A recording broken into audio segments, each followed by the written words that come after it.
بسم الله الرحمن الرحيم. الحمد لله رب العالمين، وأشهد أن لا إله إلا الله ولي الصالحين، وأشهد أن محمدا عبده ورسوله صلى الله عليه وعلى آله وأصحابه والتابعين لهم بإحسان إلى يوم الدين وسلم تسليما كثيرا. أما بعد،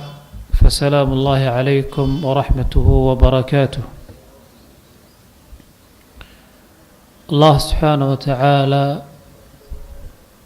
waxaan ugu mahad celinaynaa nicmooyinkiisa aan la koobi karin.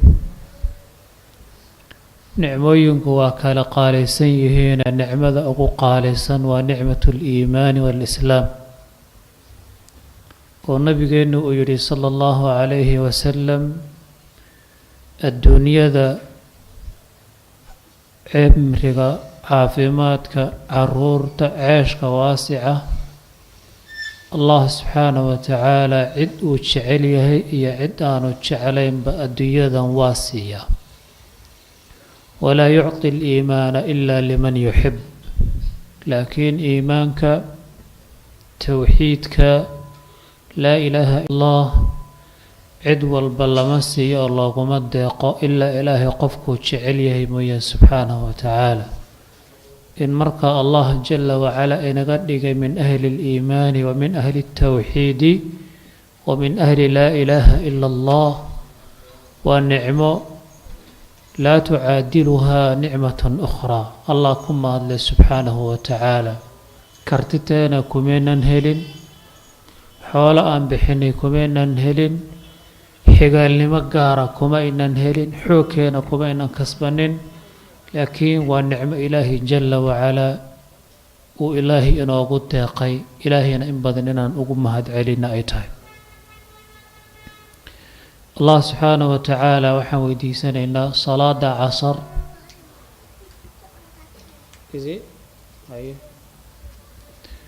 allah subxaanahu wa tacaala salaada casar aynu jamaacada ku tukanay ee layna soo waafajiyey,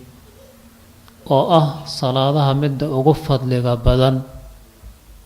allaha ina soo waafajiyey baynu u mahad celinaynaa. waxaan ilaahay weydiisanaynaa salaada casar iyo salaadaha kale iyo cibaadaadkaba inuu inaga aqbalo. ikhwaanii, intaa kadib mowduuca ama muxaadarada mucdeeda iyo inta ugu muhiimsani wuxuu talagalkaygu ahaa in aan sheekha uga baxo oo isagu inoo qaada dhigo. cilmi hadday noqoto, cibaado hadday noqoto, cabiraad hadday noqoto, intuuba sheekha ilaahay subxaanahu wa tacaala ha inoo caafiyo, hana xifdiye. runtii isagaan islahaa aan mowduuca ha qaada dhigo, adigu dadka dhegaystay ka faa'iidaystaay aada ka mid ahaatid. ilaahay jala wacalaa se ma qadarin oo sheekha waa kan galabta cajisay. marka insha allahu tacaalaa haddee anaa idiin jajabin insha allahu tacaala, xoogaa anaa idiin dhex orordi. sheekh cabdallahna waa joogaa, sheekh qaasimna waa iiga dambeyn doonaa. marka ilaahay subxaanahu wa tacaala waxaan weydiisanaynaa inuu sida sawaabka ah uu mar walba ina waafajiyo, waxaan samaynaynana ikhlaas inooga dhigo. intaanan mowduuca gelin, waxaan jeclahay hordhac yaroo kooban oo dhinac dardaaranka ah, dhinacana si gaara majaalista khayrka ee muxaadarooyinkan iyo kuwa lamidkee socda ku saabsan. saan ognahay dhammaanteed muxaadarooyinku waxay ka dhigan yihiin min baabi tadkiir. waxaad taqaanay ma kuu sheegaa, waxaad horay u taqaanay ma ku xusuusiyaa un weeyaan maqsadka iyo hadafka laga leehay. tadkiirka iyo xusuusinta noocaas oo kale ahee qur-aanku u cabirayna, allah jala wacalaa wuxuu inoo sheegay dadku dhammaan kama wada faa'iidaystaan, waxaa keli oo ka faa'iidaysta dadka mu'miniinta. wadakir fa ina adikraa tanfacu lmu'miniin. mu'minka wacdiga ka faa'iidaystana ilaahay jalla wacalaa fi lqur'aani alkariim waa uu ku sheegayo qofkii laba arrimood laba sifo qofkii laga helo oo markii tadkiir iyo wacdi iyo waano la isu soo jeedinayo ama muxaadaro toosoo mubaashira ha noqoto ama dersi aad ku taxan tahay oo dhegaysata ha noqdo ama mid duuban oo maqal iyo muuqaalkuu dooniba ha noqdee markii uu qofku la soo kulmo munaasabo allah subxaanahu wa tacaala la isku xusuusinayo qofku haddii labada tilmaamood ee soo socda haddii laga helo wuxuu noqdaa qof ka faa'iida oo mu'miniintii wacdiga iyo xusuusinta nacfisanhayay buu ka mid noqdaa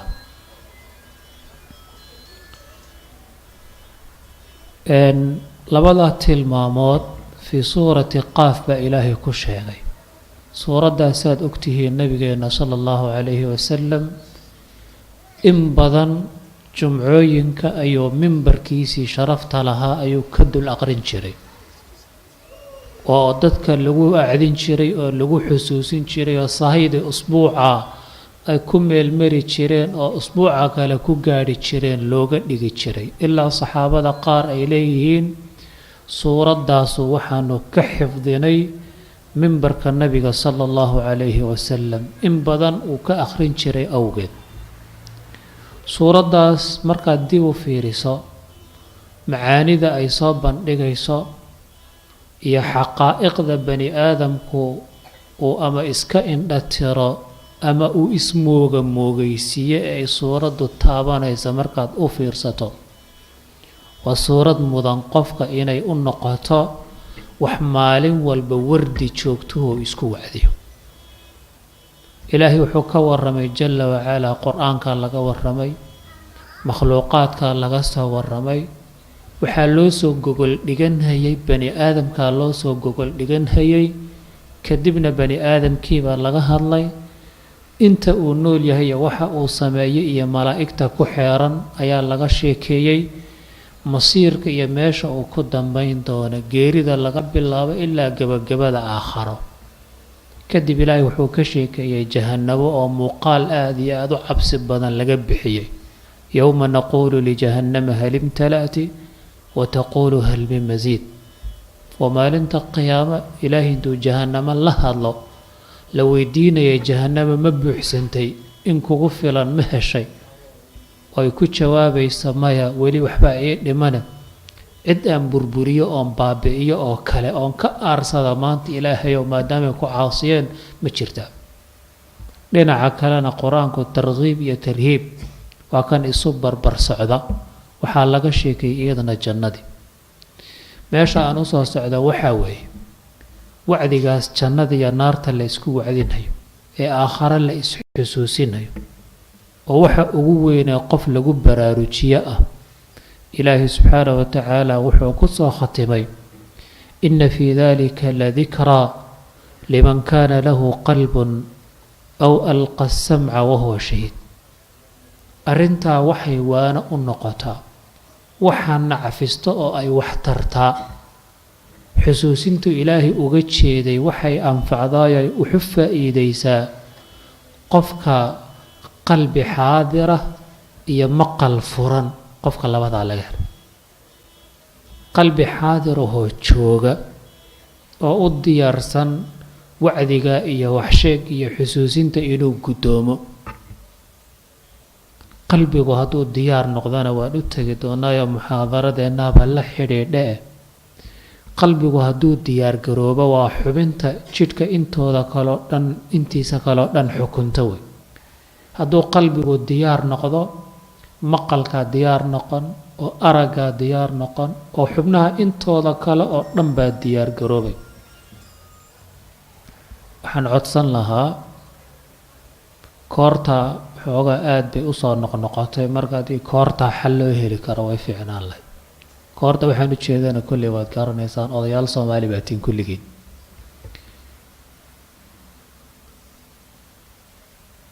qalbigu hadduu diyaar noqdo inta kale xubnaha isagaa xukuma way diyaar garoobi qalbigu waxa uu xiisaynayo uu aad u danaynayo markii uu socdo qofka waxaa ku adag xataa xubnihiisa inay dhaqdhaqaaqaana way ku adag tahay xataa maqalkiisa in la dalfiyo oo laga agshan qarana ma ogola tusaale yar oo kooban BBC-da ama VOA-da arrin aad dadku u xiisaynayaanoo ruux walba taabanaysa marka laga hadlayo muqaaxina la joogo ama TV-ga program laga fiirsanhayo oo dadku intuu ruux walba farba meel dhigo oo qaar afka kala hayaan oo indhaha firxinhayaan oo si ruuxiis ogeyn farba meel bay ku taalla waad kala baraad la-yahay ruuxaas hadduu ruux intuu soo gala assalaamu calaykum uu dhaho saasaa loo wada fiir ruux walba macnaha daalika waa maxay war muhiima adar igu socda hayga dalfini wey salaada kuu dambaysa iska yar fadhiiso bar cagaha dhulka u dhig baash u kaadi hadduu sii wado warbal iska warramana hal mar baa laga yaabaa 10 ruux inay dhinaca warwarkaaga LBA naga fadhiiso war hadduu noo socdaay arrinta maxaa keenaya qalbiga ruuxa ku jira ayaa wuxuu aad u danaynaya oo u xiisaynaya warka socdo oo muhiimad iyo mudnaan la leh waa heerka ay saxaabadu gaadheen macid ilaahi jalla wa ala kalaamkiisa in la dhageysa ka mudnaan badan baa jirta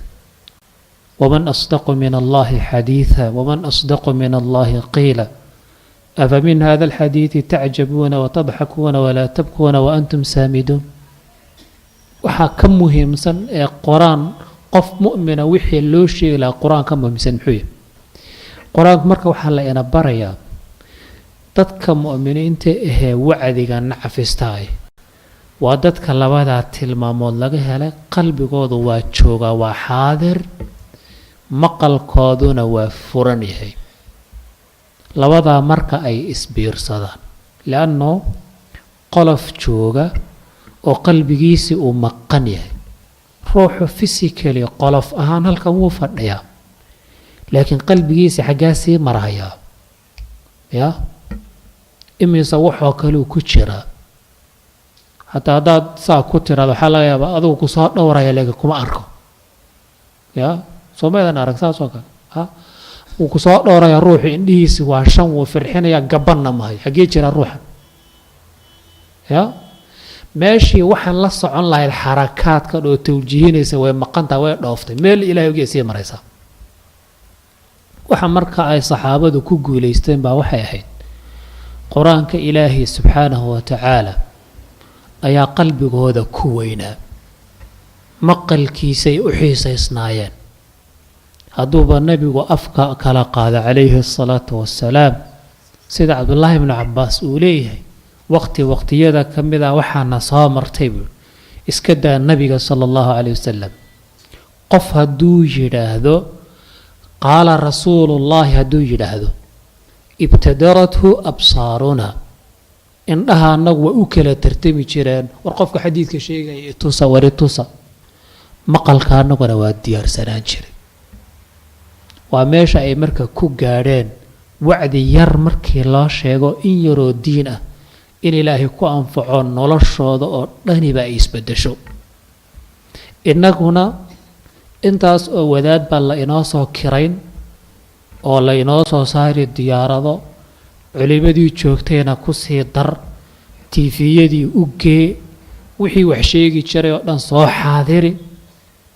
haddana maca daalika laga yaabo qofku inta uu wax iska bedelay inay yartahay farqigu waxa weeyaan waa qalbiga aynu marka isbarno munaasabo kasta oo khayr la isugu sheegayo markaa joog ama khudba jumca ha noqoto ama darsi ama muxaadaro ama wixii lamida waxaad isbartaa nafta waa la baraaya in qalbigaagii aada diyaariso waxaa ayaantan aada u badan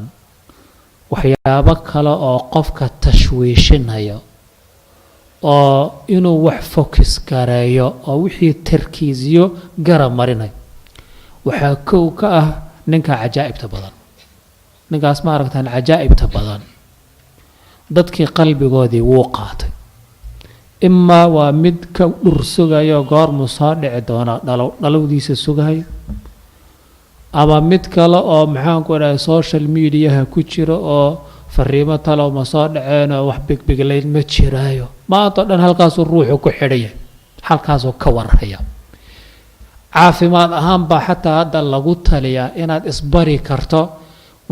waqtiyadaada kamida inaad intaad waxaan oo dhan iska damiso bal xoogaa maskaxdu inay kuu qabowdo ilaa 24 saac waan shidanaho dhardhaarihii karkii unbaa inugu shidan ma ogtahay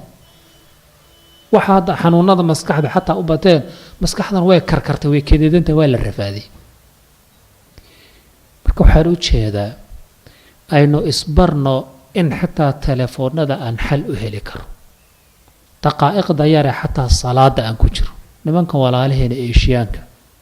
ilaahay khayr badan ha siiyo hal shay aad baad ugu bogaysaa halkaa shay waa maxay weli ma aragteen eeshiyaan masaajidka imanayo mobile wato ya sooma joogaan waddankiina aad sooma joogaan inta badan ma aragtaan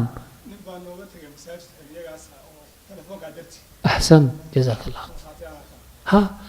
يعني ما أها إنيس أنا أقول الموبايل هذا أو إنيس كان عساتا أهين ما يجا كابدي أدويدي لكن هل شيء بكرنا عسانا ورتقائق ذا أن إلهي لفقيو وأن آخر ذا إذا أن عمرها يو دقائق ذا أن كنت لقالا وحكلا يقدل في إنا نتشرين دي بلاها مركان شونا عجائب يا بالله كلنا وقرنس odayaal waaweyn oo Soomaaliyeed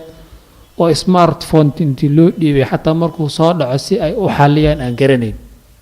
oo maanta dhan marka af dhoobleen masaajidka dhaxaf dhoobleen kol xagga u ordiyo kol xagga u ordiyo warba halka dami baa lagu dhig xagga laga qayli oo xagga laga qayli oo xagga laga dhawaaq soo intuu weeraru habsoobo oo kol badan af dhoobleen masaajid dhexdiisa wala dhacaya baalkii ugu waxyaabaha marka qalbiga saameynta ku leh dalfinaya inahaasoo dhan inaan ka fogaano waxaan isleeyahay waa arrin hordhac ahaan muhiima haddaan mawduuca u soo galo waxaan filayaa mawduucu laba qaybood buu ka koobnaa haddaanay xusuusta iyo daakiradu khiyaamin qaybta hore wuxuu ahaa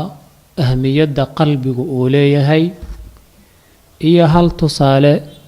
oo ka mida xanuunada ama cudurrada ku dhaca إن شاء الله تعالى أرى ورك سوكو بيا وحبضنا الشيخ أهم بين دونا وحندونا يا إن شاء الله تعالى حبنتا قلبك يا أهمية أيلاد هاي إنان أفر قضب إنان كغهد إن شاء الله تعالى عذر هذا كل قلبك اتراد بدن هل عذر أو كمذا إنان سوقاته إن شاء الله تعالى إخواني حبنتاني أهمية أيلاد هاي واتراب بدنتها وحا أغوها ريكو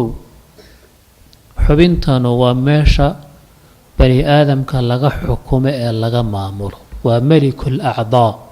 حبنها انتو ذاكالة ماذا حادي إيا بقر قادي إساقو حكومي ويان وحي قلبك كتشرا ayuun bayna xubnuhu intooda kale reflect gareeyaan ama ay sameeyaan qofku waxa uu ku hadlayo waxay ka turjumaysaa waxa gudihiisa ku jira sida uu dhaqmana marar badan waxa ka turjumaysaa waxa qalbigiisa ku jira allahumma baabu nifaaq waxa la yiraahdo in la gala mooyaan si cad oo toos marka loo socdo nabigeena sallallahu alayhi wasallam isagoo arinta ahmiyada qalbiga sida isagoo u muujinaya oo cadeynaya xadiidka dheeraa Nu'man ibn Bashir radiyallahu anhuma oo nabigu soo waday sallallahu alayhi wasallam aad wada garanaysaan inal halala bayyinun wa inal harama bayyin aakhirka xadiidka nabiga sallallahu alayhi wasallam waa kii ku yiri ala wa inna fil jasadi mudghah idha salahat صلح الجسد كله وإذا فسدت فسد الجسد كله ألا وهي القلب وردده السفي عن دغيست او براروغا وحمهيمها لا إيدين شيغي دونا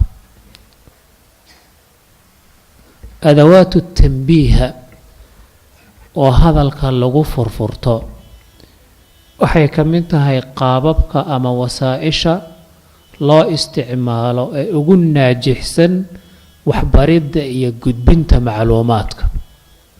oo qofka marka hore attentionkiisa la soo jeediyo markuu dareenkiisa iyo qalbigiisu soo jeedsadana markaa kadib wixii la rabay loo sheego isagoo weelkiisu diyaar yahay nabigu sallallahu alayhi wasallam wuxuu yiri wardado ma imaqashaan wax muhiim ah idin sheegayaa markii haala yiri oo dareenka uu soo jeedsaday ayaa waxa uu ku yiri jirkiina waxa ku jira qof walba waxa ku jira cad yar ama xubin yar oo hiliba ayaa ku jira mudqa ayaa ku jirta wax la calaliyaba aan weyneeno afgelisba afbuuxisba aan ka badnayn xubinta sidaa u yar xajmi ahaan iyo suura ahaan sidaa u yar haddana saamaynta ay jidhka ku leedahay waxa weeye idaa salaxad hadday iyadu hagaagto oo ay wanaagsanaato iimaanka ay qaadato allaha cabsidiisa ay ka buuxsanto aakhara xusuusnaanteeda weynaynta awaamirta ilaahay iyo ka tagista nawaahida arrimahaas waa haddii qalbigu ku nuurahayo ay ka buuxaan صلح الجسد كله جدك انتي سكالنا واي هغاغيسا سببتو قلبك حكم واذا فسدت حبنتا هدي اي فسادو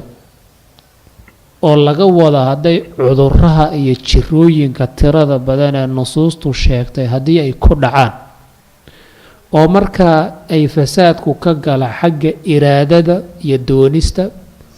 oo fasaadku uu ka gala xagga tasawurka iyo fahamka oo shayga ka haysto haday xubintani fasaaday fasada aljasadu kulluhu jidhka intiisa kale dhanna waa fasaadaya waxaan fiicnayn baa loogu tagayaa afku waxaan xumeyn kuma hadlo xubnaha iyo jawaarixduna wax wanaagsan laga filimahay xubintana marka ahmiyadaas ay leedahay waa xubin marka mudan muhiimadda iyo qiimaha iyo manzilada ay leedahay intaynu garanno waxa ay mudan tahay in markaa la mariyo sidoo kale qalbigu waa meesha xarunta iyo saldhigga u ah iyo hoyga iimaanka iyo alla ka cabsiga meesha ay degaan oo saldhigga iyo xarunta u ihi waa qalbiga الله سبحانه وتعالى مركا وكهدلاي ذلك ومن يعظم شعائر الله فإنها من تقوى القلوب وينين توحى إلهي ويني سبحانه وتعالى لويني أو قلبي غاغا كوينا وقرآنك كلام الله سبحانه وتعالى وشي وين كتابك قرآنك وشي وين وينين يا حرمين تأت كتابك قرآنك يا كلام الله آذو هيسو arrintaas waxay ka timaadaa oo lagu yaqaanaa qalbi ilaahay ka baqaya qalbi taqwa ilaahay ku camiran ayaa tasarrufka wanaagsan laga filaa nabiga sallallahu alayhi wasallam wakiilha التقوى ها هنا التقوى ها هنا التقوى ها هنا الله كعبسك الله أماني فوائد ترى بدن الدنيا آخر lagu sheegay oo wasfiga koobaad ee jannada dadka gala loo bixiyo innal muttaqiina inna lil muttaqiina ulaa'ika alladhiina sadaqu wa ulaa'ika humul muttaquun tilmaan walba oo fiican iyo midho wanaagsan oo dhanba iyada loo aanay taqwadaasi meesha ay degtaay ka soo fushay waa qalbiga weeyaan wakadhalika al-iimaan idan xubintan muhiimadeeda iyo qiimaha ay leedahay arrinta iyada meesha asaaska iyo saldhigga iyo gundhiga waa weeyaan qodob saddexaad qalbigu waa maxallu cinaayati illaahi subxaanahu watacaala wa nadarihi min alcabd meesha ilaahay kaa eeganhayo oo aada rabbiga uga qiimaysan tahay oo wixii loo baahnaa haddii laga helana sharaf iyo qiimo ilaahay agtii aad ku yeelan haddii waxaa wax ka duwan oo oppositekiisa ay ku jiraan allah agtiisa uu qofkaas wadiic qiimo laawo ahoo sharaf dilan uu noqon hayo waa qalbiga wey. nabigeena sala allahu calayhi waaalihi wasalam waa kii lahaa xadiidkii saxiixi muslim ku jiray ina allaha laa yanduru ilaa suwarikum walaa ilaa ajsaamikum. allah subxaanahu wa tacaala ma eego oo uma qiimaysno ilaa suwarikum walaa ilaa ajsaamikum. suurada foomkaagu suu yahay, inaad quruxsan tahay iyo inaadan quruxsanayn, inaad kalarkaagu casiin iyo maxaanku idhaahdaa caddaan iyo madow waxaa tahay, ilaahay jala wacalaa suurada foomka aada u samaysan tahay allahu subxaanahu wa tacaala uma qiimaysna. janno iyo naar kuma bixiya rabbi subxaanahu wa tacaala. walaa ilaa ajsaamikum, jidhkiinu suu yahayna ilaahay uma qiimaysna. inaad nin laf lah oo afar kalla ah inaad tahay, wadaad yar oo minjaduur sideedoo kalea inaad tahay, inaad xooggan tahay, inaad caata naf iyo sakaraada tahay, ilaahay jala wacalaa qiimo uma leh. marka qolofkaagan isku soo duuduubo allah subxaanahu wa tacaala uma qiimaysna. ictibaar janno lagu gala ama naar lagu gala ilaahay kama ratiba jala wacala. laakiin maxaa xiga? meesha loo dhinta ama laga dhaqmo waa halkee? walaakin yanduru ilaa quluubikum wa acmaalikum. laakiin ilaahay wuxuu eegayaa oo aada uga qiimaysan tahay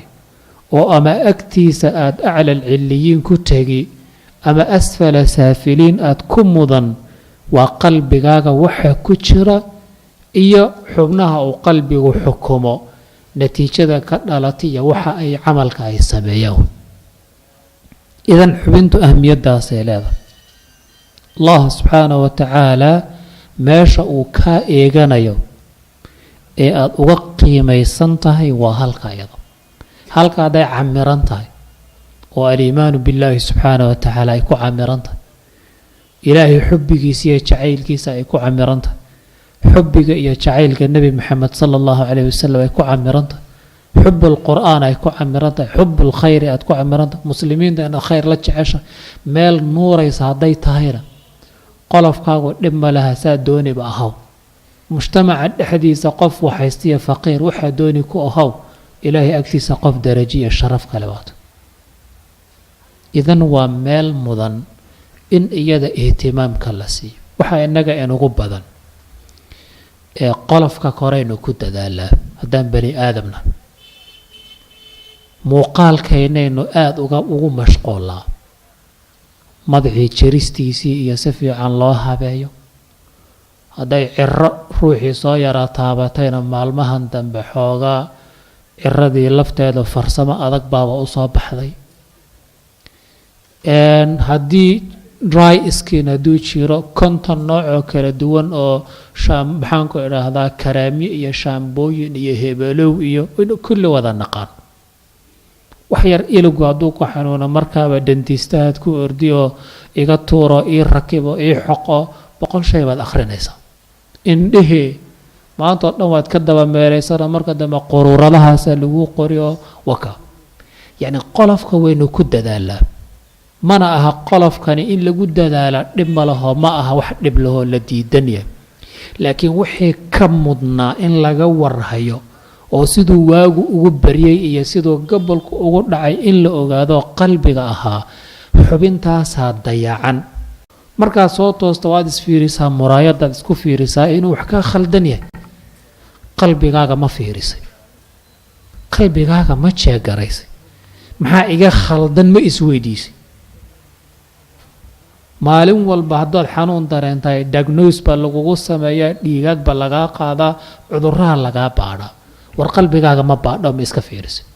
meesha loo dhinto aakharo marka laga hadlayo iyo diin iyo iimaan, meesha loo dhinto ama laga dhaqmo waa qalbiga. ee qalbigaagu ahmiyadda iyo mudnaanta ma kuu leh. qodobka ugu dambeeya waxyaabaha muujinaya ahmiyadda iyo qalbiga,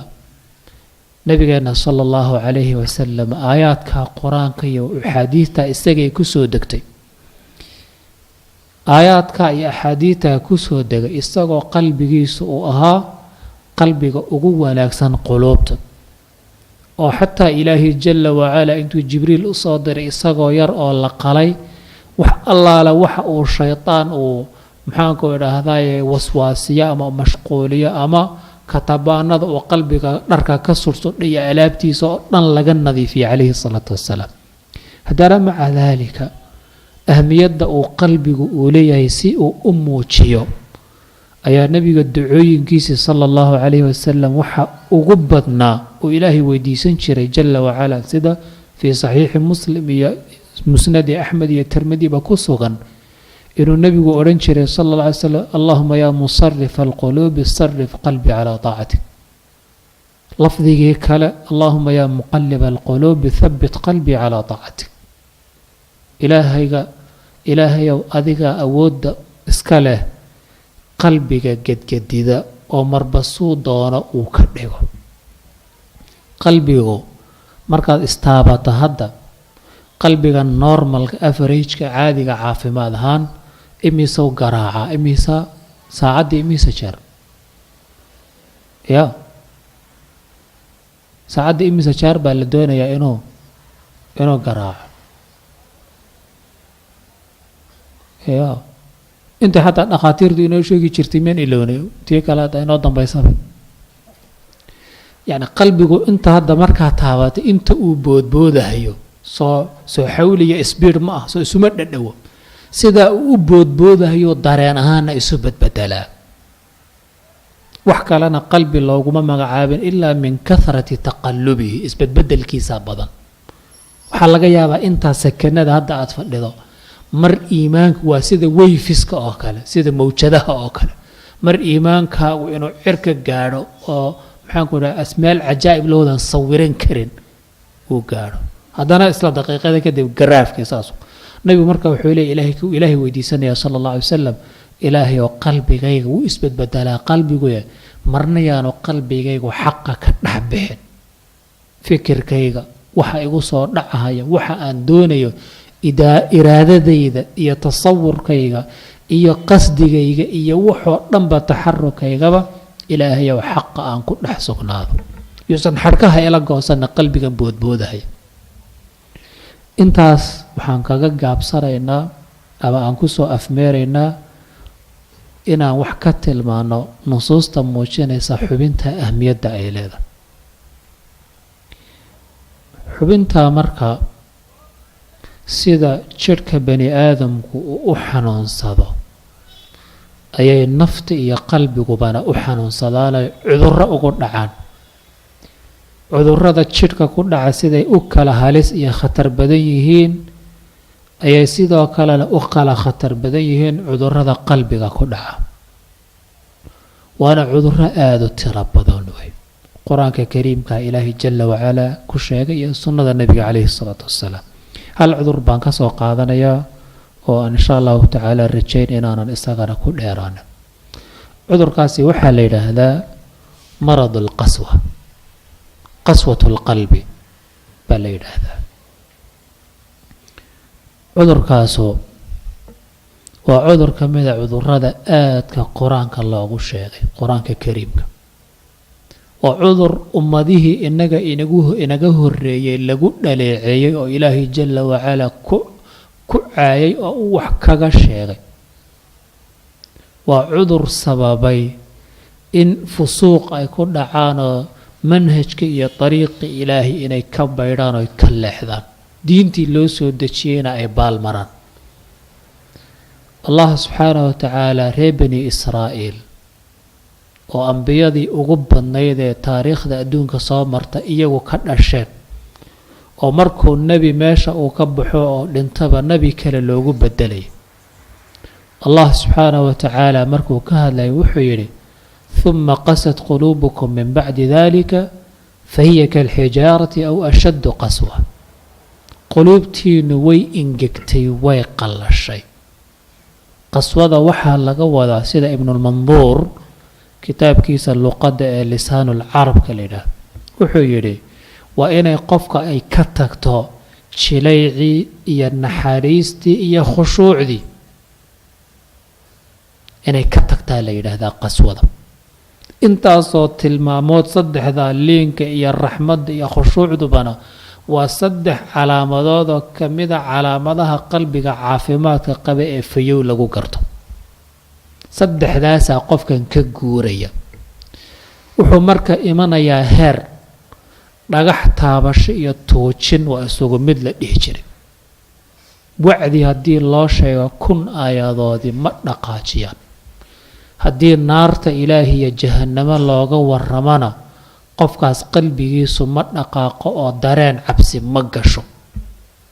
haddii jannada iyo waxa ilaahay qofka u diyaariyay ee barwaaqo iyo khayra haddii looga sheekeeyana uma xiisoodo oo qalbigiisu ma dhaqaaqo taabasho iyo tuurid iyo tantooma waa isugu mid towreed iyo injiil akhri bay Soomaalidu dhihi jireen yani qofka markay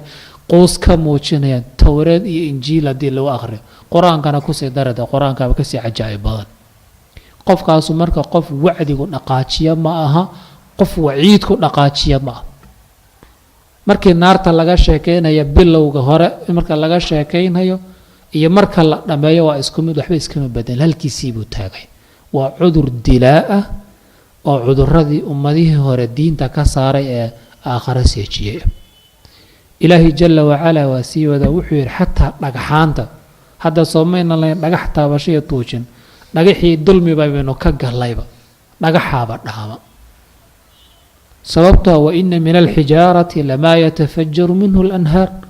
dhagaxaanta qaarkood biyihii iyo wabiyadiiba ka qolqolay soo qoyaan iyo jilaac iyo dabeec ma dhagaxa hoostiisa ay biyo ka burqanayaan iyo ninkan aan dhacaan balahayn nagnagiiganta dhan kale dhagax kale wa inna minha lama yahbitu min khashyati illah dhagxaanta iyo waxa la midka iyo barafka adkaada iyo waxa la midka dhagxaanta qaar baa buurtii ay haysteen cabsi ilaahi ay ka cabsanayaan darteed intay buurta haysan kari waayaan soo fakanay waa dhagax weeye dhow wa inna minha lama yahbitu min khashyati illah aayaad kale oo tirada badan waqtigaan ay saamaxayna xanuunkaasi marka waa xanuuno kamida xanuunada qalbiga ku dhaca ilaahina jalla wa ala fi surati az-zumar فويل للقاسية قلوبهم من ذكر الله أولئك في ضلال مبين كوا قلبي قوضو وكقللن يهي أن لغوهينن الله حسوستيسي وردقيس أن لغوهينن كوا سيهوك يا هلاك يا عذاب أصقنا ذي طريق حن يا باذر نما ووددي جهنمين هيام بالله سبحانه وتعالى عذرك إساقا أمرك وعذر آدي آدلاء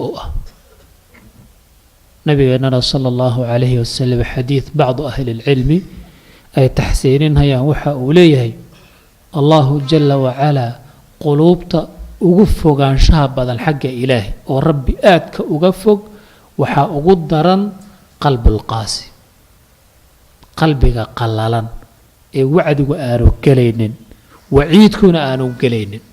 وحكستو الله شيغانا هلكيسي فدينيا قفك مؤمن كان محي أهيد مركي إلهي الحسوسي إنما المؤمنون الذين إذا ذكر الله وجلت قلوبهم وإذا تليت عليهم آياته زادتهم إيمانا هلك أضاف فديا مركي آياتك يا نصوصتي لغو قد الأخرية إيمانك وكبع هيا الله كعبسي غاقا كرديا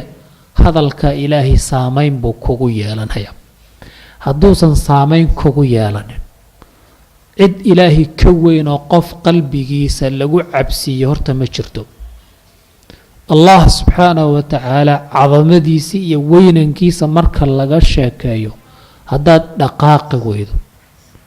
hadduu qalbigaagu isbedeli waayo naar iyo jahannamo marka laga sheekaynayo inaad qosasho ood iska baashaasho hadday suuragal kaa tahay janno iyo qiimaheeda oo badeecadii ilaahay qaaliga ahayd marka laga sheekaynayo yaa xiise iyo yaa u shaqaysto oo yaa galo oo haddaanay dhaqaaqaasu haddaanay kugu jirin waxaad ogaataa qalbigaagu inuu yahay qalbi uu haleelay oo uu asiibay cudurka qaswada waqtigaad isgaari lahayd baana la jooga muxaadarada qaybteeda dambe ayay ahayd baan filayaa waxyaabaha cudurrada qalbiga ku dhaca maxaa lagu daweeyaa muxaadarada qaybteeda labaad ayay ahayd anigu dowrkaygu wuxuu ku ekaa kow ahamiyadda uu qalbiga iyo mansilada qalbigu uu leeyahay fi shariica alislaamiya inaan wax yar ka tilmaano cudurrada qalbiga ku dhacana inaan tusaale ahaan usoo qaadano allah waxaan weydiisanaynaa subxaanahu watacaala inuu quluubta inoo hagaajiyo sheekha ayaan uga baxaya aan u hambaynayaa inta dambe وجزاكم الله خيرا وصلى الله على نبينا محمد وعلى آله وصحبه أجمعين وآخر دعوانا أن الحمد لله رب العالمين وبالله التوفيق